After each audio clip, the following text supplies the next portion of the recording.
नमस्कार विद्यार्थी मित्रांनो. वर्तुळाला एक आणि फक्त एकच बिंदूत स्पर्श करणाऱ्या सरळ रेषेला त्या वर्तुळाची स्पर्शिका असं म्हणतात, हे आपण शिकलो. फिरणाऱ्या चाकाला स्पर्श करणारी काठी, सुरीला धार लावताना उडणाऱ्या ठिणग्यांची रेषा, फिरणाऱ्या भुईचक्रातून उडणाऱ्या ठिणग्यांची रेषा ही स्पर्शिकेची काही उदाहरणं आहेत. तुम्ही सायकल चालवता तेव्हा रस्ता हा सायकलच्या चाकाची स्पर्शिका असतो. आज आपण वर्तुळाला त्यावरील बिंदूमधून स्पर्शिका काढायला शिकणार आहोत. आता ही रचना दोन प्रकारे करता येते. एक वर्तुळ केंद्राचा उपयोग करून आणि दुसरं वर्तुळ केंद्राचा उपयोग न करता. प्रथम आपण वर्तुळ केंद्राचा उपयोग करून वर्तुळाला त्यावरील बिंदूमधून स्पर्शिका काढायला आपण शिकणार आहोत. समजा ओ हे केंद्र असणाऱ्या वर्तुळाला त्यावरील ए या बिंदूमधून रेषा टी ही स्पर्शिका आपल्याला काढायची आहे. त्रिज्येच्या बाह्य टोकाशी काढलेली लंब रेषा ही त्या वर्तुळाची स्पर्शिका असते. हा स्पर्शिका त्रिज्या प्रमेयाचा व्यत्यास आपण शिकलोत.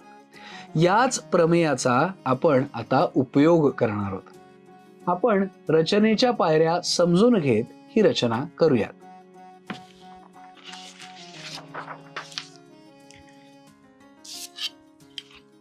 सर्वप्रथम ओ वर्तुळ केंद्र घेऊन योग्य त्रिज्येचं एक वर्तुळ काढूयात.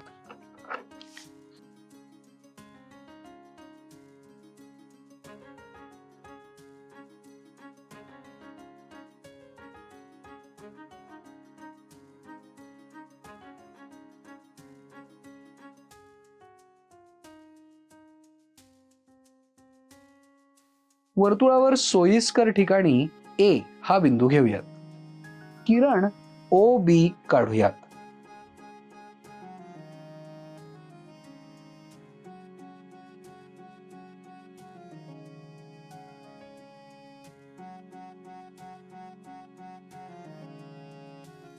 आता किरण ओ बी ला ए बिंदूमधून आपल्याला लंब काढायचा आहे. त्यासाठी कंपासच्या सहाय्याने ए बिंदूच्या दोनही बाजूंना समान अंतरावर किरण ओ बी ला छेदणारे दोन कंस काढूयात. आपल्याला हे कंस आणि किरण ओ बी यांचे दोन छेदन बिंदू यातून मिळतील.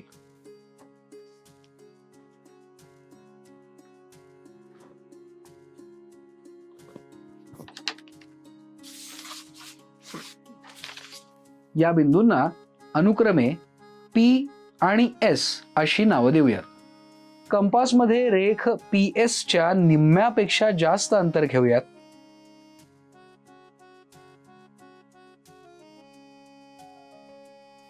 कंपासचं टोक पी बिंदूवर ठेवू आणि किरण ओ बी च्या दोन्ही बाजूंना एक कंस काढूयात.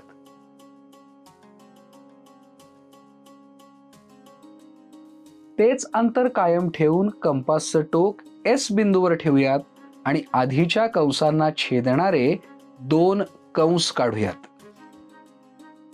कंसाच्या या छेदन बिंदूतून जाणारी रेषा टी काढूयात.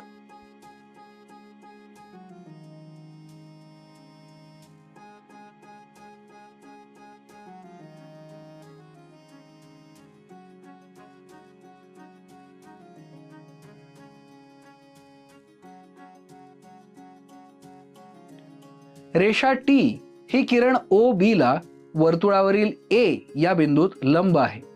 म्हणून रेषा टी ही ओ केंद्र असलेल्या वर्तुळाची स्पर्शिका आहे.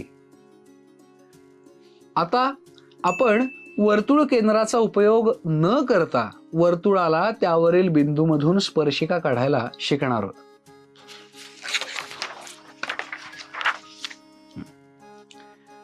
समजा एका वर्तुळाला त्यावरील बी या बिंदूमधून वर्तुळ केंद्राचा उपयोग न करता स्पर्शिका आपल्याला काढायची आहे.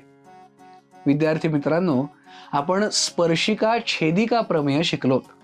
या प्रमेयानुसार वर्तुळाची स्पर्शिका आणि स्पर्श बिंदूतून काढलेली जीवा यातील कोन त्या कोनाने अंतरखंडित केलेल्या कंसाच्या विरुद्ध कंसात अंतर्लिखित केलेल्या कोना एवढा असतो. आता ही आकृती पहा. रेख AB ही वर्तुळाची जीवा आहे. बी बिंदूतून जाणारी BS ही रेषा आहे. जर रेषा BS ही वर्तुळाची स्पर्शिका असेल तर कोन ACB एकरूप कोन ABS. तसंच स्पर्शिका छेदिका कोनाच्या प्रमेयाच्या व्यत्यासानुसार जर कोन ACB एकरूप कोन ABS असा असेल तर रेषा BS ही वर्तुळाची स्पर्शिका असते. आता याच स्पर्शिका छेदिका कोनाच्या प्रमेयाच्या व्यत्यासाचा उपयोग आपण वर्तुळ केंद्राचा उपयोग न करता वर्तुळाला त्यावरील बिंदूमधून स्पर्शिका काढण्यासाठी करणार आहोत. आपण रचनेच्या पायऱ्या समजून घेत ही रचना करूयात.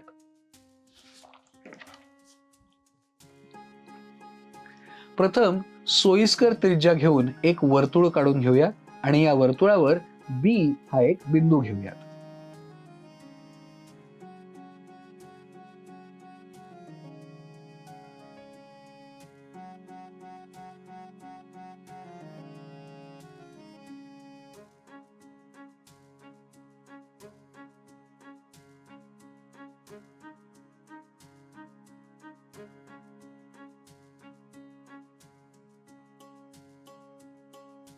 आता जीवा AB काढूयात.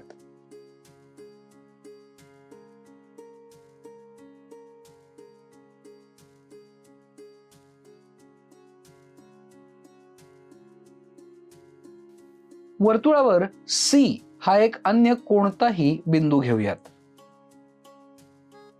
रेख AC आणि रेख BC काढूयात.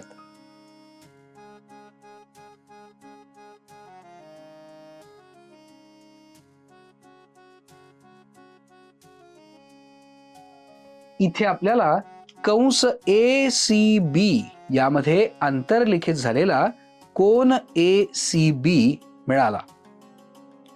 आपण इथे कोन ACB शी एकरूप असणारा कोन ABS काढण्यासाठी पुढील कृती करूयात. कंपासमध्ये सोयीस्कर त्रिज्या घेऊन बिंदू C हा केंद्र घेऊन कोन ACB च्या दोन्ही बाजूंना छेदणारा कंस काढूयात.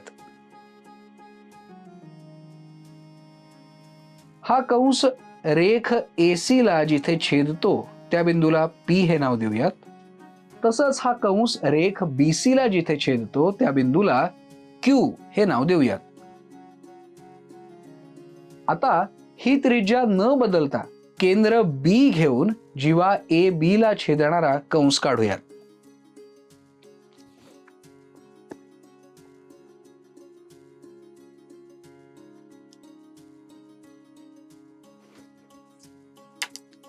या छेदनबिंदूला R हे नाव देऊयात.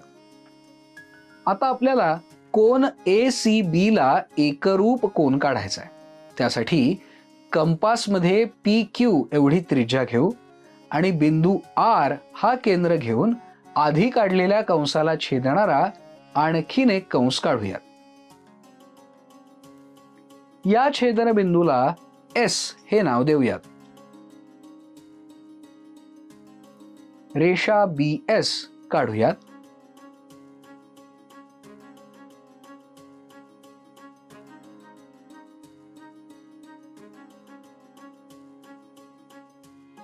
यामधून आपल्याला कोन ACB एकरूप कोन ABS हे मिळालं. म्हणून स्पर्शिका छेदिका कोनाच्या प्रमेयाच्या व्यत्यासानुसार रेषा BS ही वर्तुळाची स्पर्शिका आहे. वर्तुळ केंद्राचा उपयोग करून आणि वर्तुळ केंद्राचा उपयोग न करता वर्तुळाला स्पर्शिका काढायला आपण शिकलो. सरावासाठी आणखीन एक उदाहरण सोडवूयात. 3.5 सेंटीमीटर त्रिज्येचं O केंद्र असलेलं वर्तुळ काढा. 110 अंश मापाचा लघु कंस PQ काढा. बिंदू P आणि बिंदू Q मधून वर्तुळाला स्पर्शिका काढा. उकल. प्रथम आपण 3.5 सेंटीमीटर त्रिज्येचं वर्तुळ काढूयात आणि वर्तुळ केंद्राला O हे नाव देऊयात. आता आपल्याला 110 अंश मापाचा लघुकंस PQ काढायचा आहे. लघुकंसाचं माप हे त्याच्या संगत केंद्रीय कोनाच्या मापा एवढं असतं. म्हणून आपल्याला 110 अंश मापाचा केंद्रीय कोन काढावा लागेल. आता त्यासाठी वर्तुळावर सोयीस्कर ठिकाणी P हा बिंदू घेऊ आणि रेख OP काढूयात. आता वर्तुळ केंद्रापाशी म्हणजेच O बिंदूपाशी रेख OP शी 110 अंश मापाचा कोन करणारी रेख OQ काढूयात. Q हा बिंदू वर्तुळावर आहे हे लक्षात घ्या. आता आपल्याला कोन POQ हा 110 अंश मापाचा केंद्रीय कोन मिळाला. म्हणून कंस PQ हा 110 अंश मापाचा कंस आहे. आता या कंसाचे अंत्यबिंदू म्हणजेच बिंदू P आणि बिंदू Q यामधून वर्तुळाला स्पर्शिका काढायच्या आहेत. तुम्ही वर्तुळ केंद्राचा उपयोग करून स्पर्शिका काढा. तुम्ही काढलेली आकृती ही अशी दिसेल. आपण वर्तुळ केंद्राचा उपयोग करून वर्तुळाला त्यावरील बिंदूमधून स्पर्शिका काढायला शिकलो. त्याप्रमाणे तुम्ही बिंदू P आणि बिंदू Q मधून वर्तुळाला स्पर्शिका काढा. या भौमितिक रचनांचा तुम्ही भरपूर सराव करा. तुम्ही नक्कीच त्यात प्रावीण्य मिळवाल. आपण काय शिकलो? आपण वर्तुळ केंद्राचा उपयोग करून वर्तुळाला त्यावरील बिंदूमधून स्पर्शिका काढायला शिकलो. आपण वर्तुळ केंद्राचा उपयोग न करता वर्तुळाला त्यावरील बिंदूमधून स्पर्शिका काढायला शिकलो. स्वाध्याय. पुढील उदाहरणे सोडवा. वर्तुळ केंद्र C असलेलं 4 सेंटीमीटर त्रिज्येचं वर्तुळ काढा. वर्तुळ केंद्राचा उपयोग करून वर्तुळाला त्यावरील P या बिंदूमधून स्पर्शिका काढा. वर्तुळ केंद्र O असलेलं 3.5 सेंटीमीटर त्रिज्येचं वर्तुळ काढा.